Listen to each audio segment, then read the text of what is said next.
السلام علیکم ورحمت اللہ وبرکاتہ.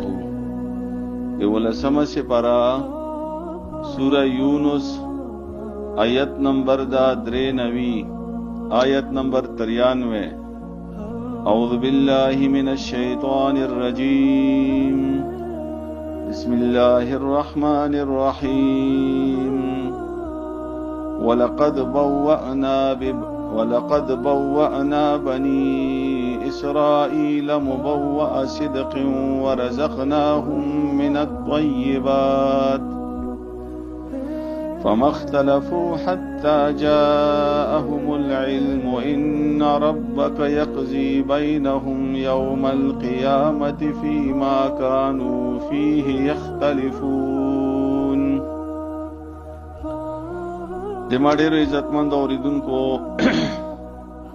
کله چې بنی اسرائیل الله رب العزت فرعون نخلاص کړل، دریاب نه پورې بستل، نو الله فرمایي چې ولقد بوأنا بني اسرائیل مبوأ صدق، او په تحقیق سره مونږه ځای ورکړلو بني اسرائیل ته ځای رښتونه مطلب د خوشحالی ځای مو ورکړو، ښکلی ځای مو ورکړو، ازادي مو ورکړله ورته. مخکې خدای د فرعون غلامانو، او بله خبره غټه دا وه چې الله تعالی دوی ته علم ورکړو د دین او نبوت یې ورته ورکړو، نو دین باندې عمل چې دا هغه ډېر ازادي طریقې سره دو کولی شو. ورزقناهم من الطیبات، او مونږه ورکړو دوی ته رزق، پاک رزق، او رزق نه مراد هر نعمت د الله ده. داسې معنا هم کولی شي چې مونږه دوی ته ورکړه پاک زندگی، پاک نعمتونه، ښکلي نعمتونه، خوشحالیانې مو ورکړې ورته. فما اختلفوا حتى جاءهم العلم، نو هغوی اختلاف نه وکړی، خو اختلاف یې وکړلو کله چې دوی ته علم راغلو. یعنی بنی اسرائیل ډیر دوی سره علم و، د تورات علم و، د انجیل علم و، دوی سره طاقت و، بیا دوی سره بادشاہي و، بیا دوی سره پوهه و.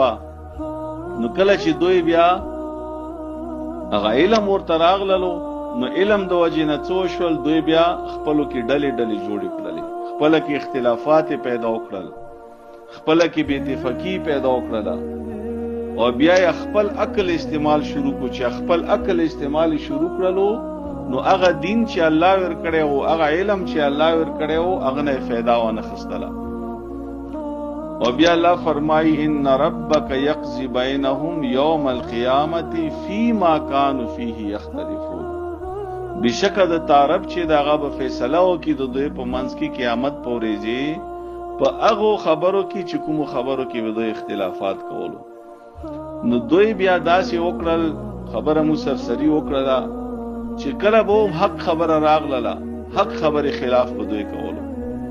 لکه دې بني اسرائیلو بیا وروستو پیغمبرانو سره هم زیاتی کړې ده، پیغمبران یې قتل کړي هم دي، پیغمبران یې وطن نه هم وبستلي دي، او پیغمبران یې په کویانو کې هم اچولي دي، پیغمبران یې په زندان کې هم اچولي دي، پیغمبرانو سره مقابله هم کړي دي. او بیا چې رسول الله صلی الله علیه و آله وسلم راغلو، هغه باندې هم د ایمان را نه وړلو، خصوصا د يهوديانو. او نن پورې دغه يهوديان د اسلام سخت دشمنان دي، حالانکه دوی ته الله تعالی ډیر فضیلت ورکړو. اولی سپاری کې الله رب العزت فرمایي کنه یا بنی اسرائیل اذکروا نعمتي التي انعمت علیکم وانی فضلتکم علی العالمین. تاسو ته ما فضیلت درکړو په ټولو خلکو باندې، خو تاسو د هغه قدر ونه کړلو، ناشکری مو وکړله، تکبر پکې راغللو، بغاوت پکې راغللو، سرکشي پکې راغلله. نو بیا دوی څه وکړه؟ الله فرمایي چې قیامت پورې به زه دوی په منځ کې فیصله وکړم چې دوی دا څه کړي دي. اوس ترجمه ته متوجه شو.